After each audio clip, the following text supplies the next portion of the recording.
Thank you.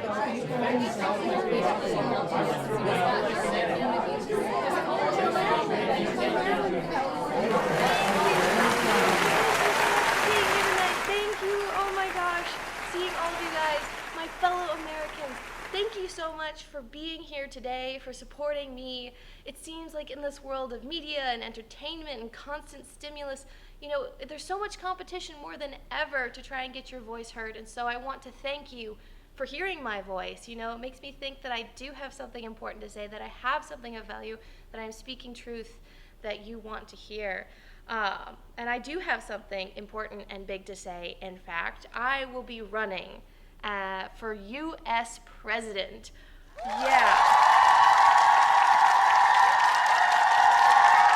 That's kind of crazy. Why on earth would I do that? I mean, have you seen the before and after pictures of presidents? Their hair is gray like that. Why would I want that? But this is so much bigger than hair, obviously. This is so big. Why do I want to take on this huge burden? I keep asking myself this question, and here's what I keep coming back to. Our nation is broken. It seems almost irreparably broken. The goodwill and the love that we had in the aftermath of 9/11, that tragedy that brought us together as a nation has pretty much disappeared. We don't see things like that anymore. People agreeing to disagree, being tolerable, loving our neighbor. It seems like we don't have that, or at least the media will have you believe that we're more divided than we actually are. In the wake now of the U.S. Supreme Court overturning Roe v. Wade, I see more than ever people scared, people full of hatred, and people bullying. And it breaks my heart. As the oldest of 5 siblings who's always had a heart for other people and serving, and seeing bullying, it hurts me too much that I can't stand for it. And that's my why. To stop the bullying, to bring back unity to our nation. People are scared, and you know what happens when people are scared? It's like when a cat's in a corner. You're going to get scratched. More violence is only going to continue, verbal and physical, if we don't make a change. And that's what I'm here for. This nation stands on the principle that all of us are created equal and should pursue life, liberty, and happiness. Not just for some people, not just for some liberals or for some Christians or for whatever label you want to use, but for everyone. As long as you're living your life and you're not causing harm to others, I say do what you're going to do, right? It doesn't make a difference to me as long as you're not hurting other people or taking away rights from other people. It's bad if you murder someone, it's bad if you steal, it's bad if you don't pay your taxes, it's bad if you cyberbully. Those are the things you'd be in trouble for. But for living your life, I don't see a problem with that. I don't know about you, but I hate bullies. I hate bullies, and maybe hate's too strong of a word, but people who put down other people, that's not okay in my book, and it's part of what's causing all of this division. We need to let things go. We need to have tolerance. We need to have love. This is a nation that is turned with 2 sides pitted against each other, and it's tearing us apart. As you know, I am a Christian. I am not ashamed of that.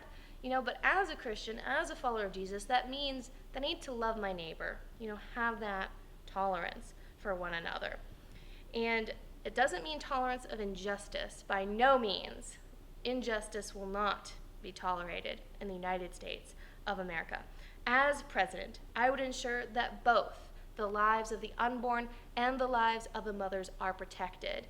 Not either or, but both, because women's privacy and security is important, just as the lives of the unborn, who should not be terminated just for being unwanted. As president, I would ensure human rights and civil rights are protected and important things that we pursue in our country. Our veterans, the disabled, those in conservatorships, the elderly, anyone and everyone who is a human being has a life that is priceless and precious and should be protected. Also, as president, I would ensure net neutrality, protecting our privacy online.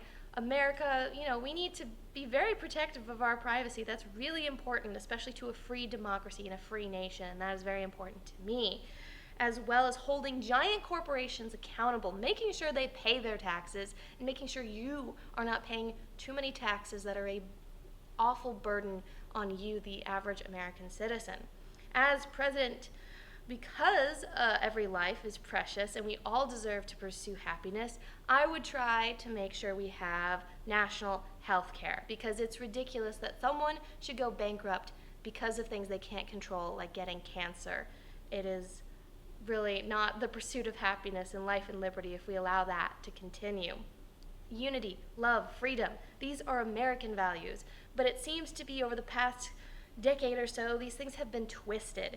Media, social media, the conversations, these have not been very helpful. But when we actually step outside of that and look at our neighbors, see the humans nearest to us face to face, and have calm conversations, we realize we are more alike than not alike. We can build a better America, better than it's ever been if we join hands together.